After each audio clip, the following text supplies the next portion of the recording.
Hello everyone, कैसे हैं। स्वागत है आप सभी का आपके अपने YouTube channel SK real life में।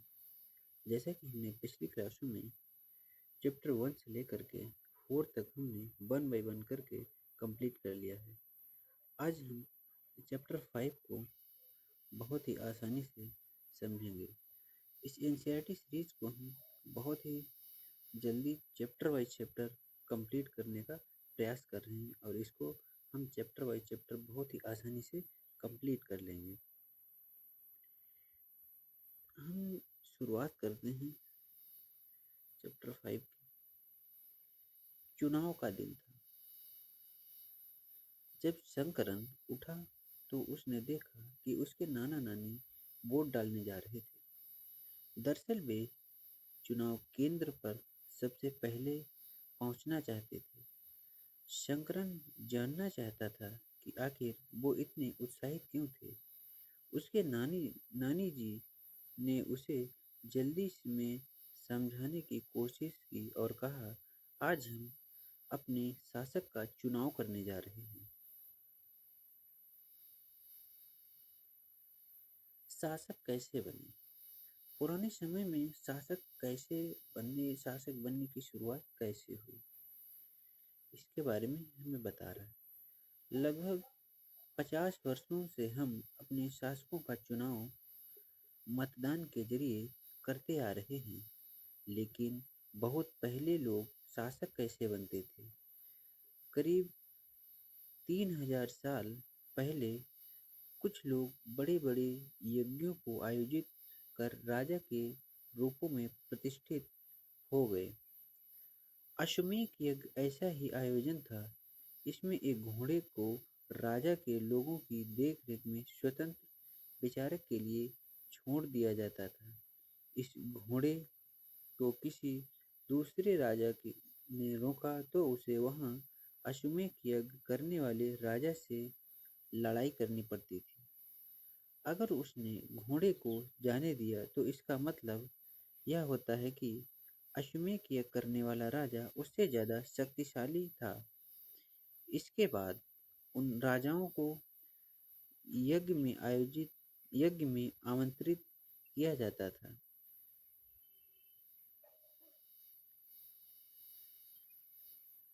यह यज्ञ विशिष्ट पुरोहित द्वारा संपन्न किया जाता था। इसके लिए उन्हें उपहार से सम्मानित किया जाता था। अश्वमेध यज्ञ करने वाले राजा बहुत शक्तिशाली माना जाता था। यज्ञ में आमंत्रित सभी राजा उसके लिए उपहार लाते थे। इन सभी आयोजनों में राजा का मुख्य स्थान होता था। उसे राज सिंहासन या बाघ की खाल के एक विशेष आसन पर बैठाया जाता था। युद्ध में राजा का सारथी ही उसका सहचर होता था। यज्ञ के अवसर पर वह राजा की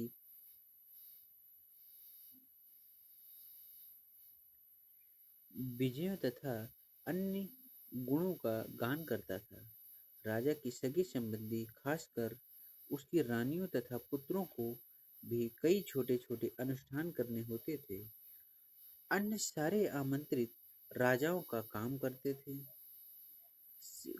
राजाओं का काम सिर्फ बैठकर यज्ञ की पूरी प्रक्रिया को देखना भर था। राजा के ऊपर पुरोहित पवित्र जल के छिड़काव के साथ साथ अन्य कई अनुष्ठान करता था। विष अथवा वैश्य जैसे सामान्य लोग उपहार लाते थे, जिन्हें पुरोहित शूद्र मानते थे। उन्हें कई अनुष्ठानों में शामिल नहीं किया जाता था।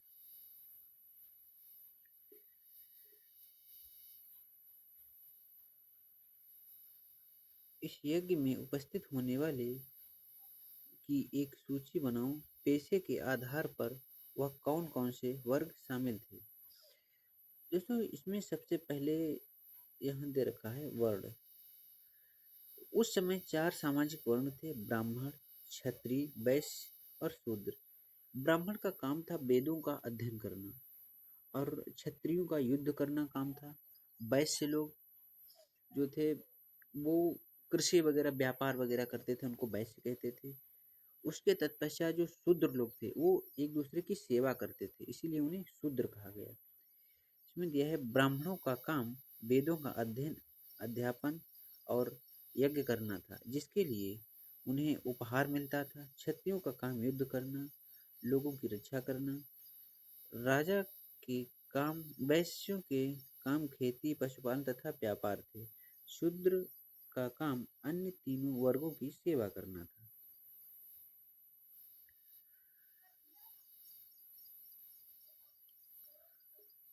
जनपद महायज्ञों को करने वाले राजा अब जन के राजा न होकर जनपदों के राजा माने जाने लगे। जनपद का शाब्दिक अर्थ जन के बसने की जगह होता है। कुछ महत्वपूर्ण जनपद मानचित्र के पृष्ठ 445 में दिखाए गए हैं। मानचित्र 4 के पुरातत्वविदों ने इन जनपदों की कई बस्तियों की खुदाई की है। दिल्ली में पुराना किला, उत्तर प्रदेश में मेरठ के पास हस्तिनापुर और एटा के पास अंतरजी खेड़ा इसमें प्रमुख हैं। खुदाई से पता चला है कि लोग झोपड़ियों में रहते थे और मवेशियों तथा अन्य जानवरों को पालते थे। वे चावल, गेहूं, धान, गन्ना, तिल तथा सरसों जैसी फसलें उगाते थे।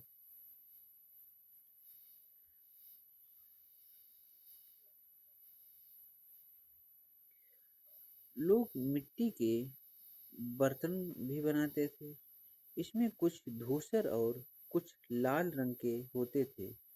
इन पुरास्थलों में कुछ विशेष प्रकार के बर्तन मिले हैं, जिन्हें चित्रित धूसर पात्र के रूप में जाना जाता है। जैसा कि इनके काम से ही स्पष्ट है, इन बर्तनों पर चित्रकारी की गई है। ये आमतौर पर सरल रेखाओं तथा ज्यामितीय आकृति के रूप में है। जनपद सबसे पहले जो बने थे वो थे जनपद। अब उसके बाद में महाजनपद महाजनपद का निर्माण होता है। करीब 2500 साल पहले कुछ जनपद अत्यधिक महत्वपूर्ण हो गए। इन्हें महाजनपद कहा जाने लगा। मानचित्र 4 में कुछ महाजनपदों को दिखाया गया है। अधिकतर महाजनपदों की एक राजधानी होती थी। कई राजधानियां में किलेबंदी की गई थी, अर्थात इनके चारों ओर लकड़ी, ईंट या पत्थर की ऊंची दीवार बनाई गई थी।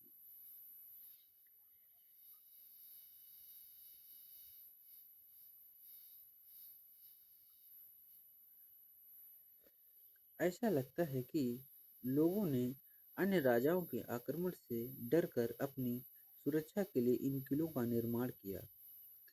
कुछ राजा अपनी राजधानी के चारों ओर विशाल, ऊंची और प्रभावशाली दीवार खड़ी कर अपनी समृद्धि और शक्ति का प्रदर्शन भी करते थे। इस तरह से किले के अंदर रहने वाले लोगों और उस क्षेत्र पर नियंत्रण रखना भी सरल हो जाता होगा। इस तरह की विशाल दीवार बनाने के लिए व्यापक योजना की आवश्यकता थी और लाखों की संख्या में ईंटों तथा पत्थरों का इंतजाम करना पड़ता था। हजारों स्त्री, पुरुष तथा बच्चों ने इसके लिए आर्थिक परिश्रम किया होगा। इसके लिए संसाधनों की आवश्यकता पड़ती होगी। किलेबंदी करता हुआ हमें चित्र उल्लेखित किया गया है। यहाँ एक किलेबंदी ये दीवार बनी हुई है, एक गुम्बद, उसी के साइड में पिलर नुमा बना हुआ है।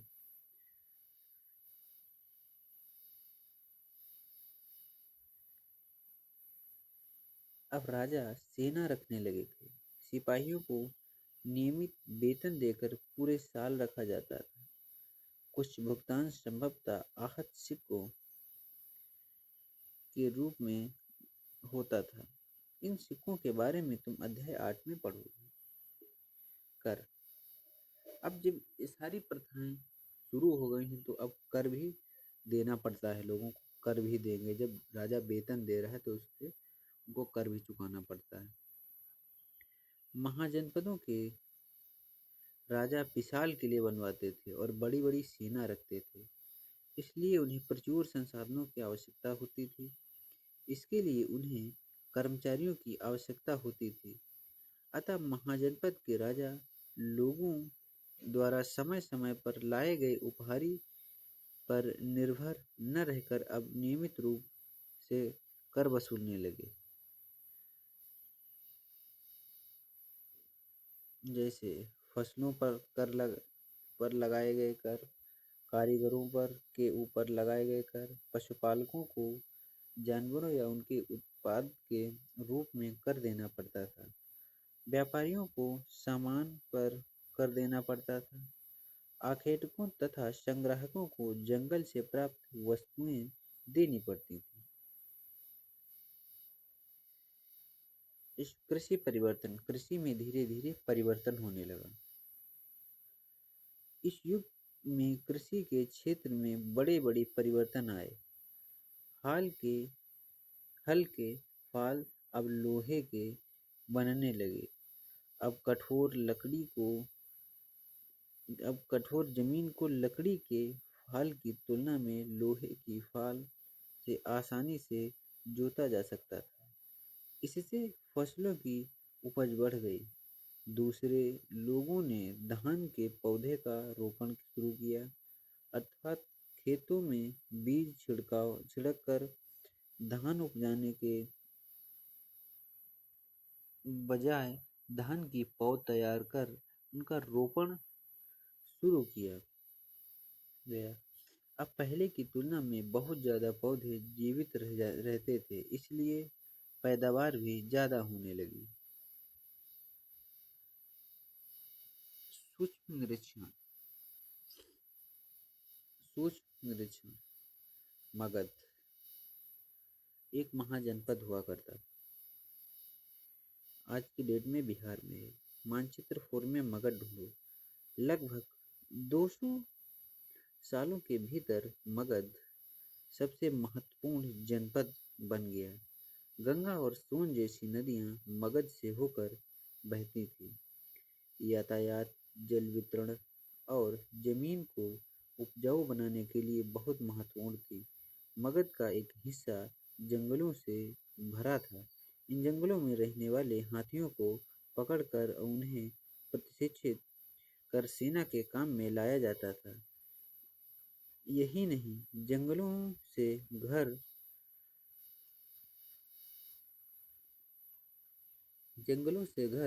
गाड़ियाँ तथा रथ बनाने के लिए लकड़ी मिलती थी। इसके अलावा इस क्षेत्र में पौधे अयस्क की खदानें हैं।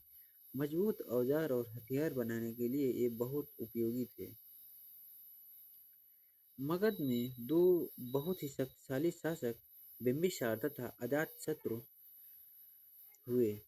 अन्य जनपदों को जीतने के लिए ये हर संभव साधन अपनाते थे। महापद्मनंद एक और महत्वपूर्ण शासक था। उन्होंने अपने नियंत्रण का क्षेत्र इस उपमहाद्वीप के उत्तर पश्चिमी भाग तक फैला दिया था। बिहार में राजगृह, आधुनिक राजगीर कई सालों तक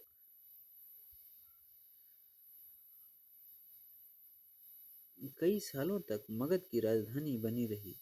बाद में पाटलिपुत्र, आज का पटना, को राजधानी बनाया गया। 2300 साल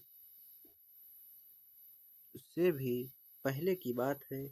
मैसिडोनिया का राजा सिकंदर विश्व विजय करना चाहता था।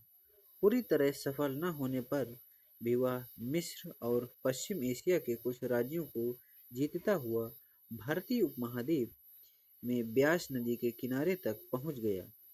उसने मगध की ओर कूच करना चाहा तो उसके सिपाहियों ने इनकार कर दिया।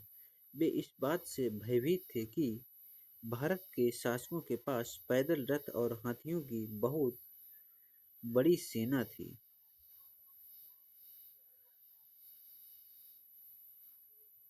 खनिज, वाणिज्य, जैसा कि तुमने ऊपर पढ़ा, मगध एक शक्तिशाली राज्य बन गया था। उसके नज़दीक ही वज्जी राज्य था, जिसकी राजधानी वैशाली थी। यहाँ एक अलग किस्म की शासन व्यवस्था थी, जिसे गढ़ या संघ कहते थे।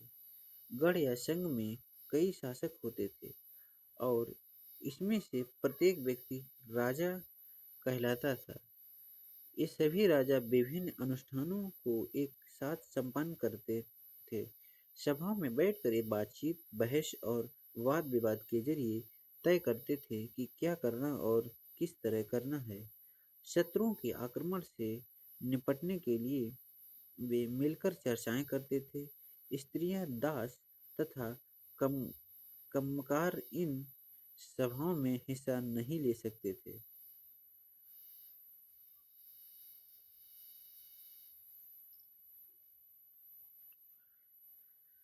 वज्जी संघ का यह एक वर्ण दीर्घ दीर्घ निकाय से लिया गया है। दीर्घ निकाय एक प्रसिद्ध बौद्ध ग्रंथ है जिसमें बुद्ध के कई व्याख्यान दिए गए हैं। इन्हें करीब 2300 साल पहले लिखा गया था। अजातशत्रु और वज्जी संघ।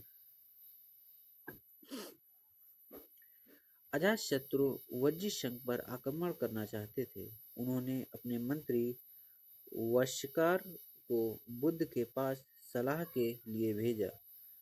बुद्ध ने उनसे पूछा कि क्या वज्जी सभाएं नियमित रूप से होती थी हैं। उनसे उसने सभी सदस्य उपस्थित होते हैं। जब उन्हें पता चला कि ऐसा होता है, उन्होंने कहा, वज्जीवासी तब तक उन्नति करते रहेंगे जब तक वे पूर्ण और नियमित सभाएं करते रहेंगे, आपस में मिलजुल कर काम करते रहेंगे, पारंपरिक नियमों का पालन करते रहेंगे, बड़ों का सम्मान, समर्थन और उनकी बातों पर ध्यान देते रहेंगे। वज्जी महिलाओं के साथ जोर जबरदस्ती नहीं करेंगे और उन्हें बंधक नहीं बनाएंगे। शहरों तथा गांवों में चैत्यों का रखरखाव करेंगे। विभिन्न मंतावलंबी संतों का सम्मान करेंगे और उनके आने या जाने पर कोई रोक नहीं लगाएंगे।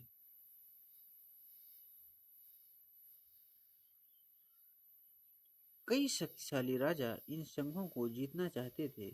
इसके बावजूद उनका राज्य अब से लगभग 1500 साल पहले तक चलता रहा। उसके बाद गुप्त शासकों ने गढ़ और संघ पर विजय प्राप्त कर उन्हें अपने राज्यों में शामिल कर लिया। इसके बारे में अध्याय 9 में पढ़ेंगे। आज का टॉपिक हमारा यहीं तक था। हम इसे कंप्लीट कर चुके हैं। आशा है कि आपको यह टॉपिक कंप्लीट समझ में आया होगा। अगर यह टॉपिक आपको समझ में आए, वीडियो को लाइक कर चैनल को सब्सक्राइब जरूर करना, ताकि आने वाली वीडियो की नोटिफिकेशन बेल आप तक जरूर पहुंच सके। वीडियो को शुरू से अंत तक जरूर देखना, क्योंकि ये बुक हम सबसे पहले इस बुक को कंप्लीट करवाएंगे। उसके बाद में हम इसको बहुत ही बारीकी से चैप्टर को बोर्ड पर समझाएंगे भी। धन्यवाद।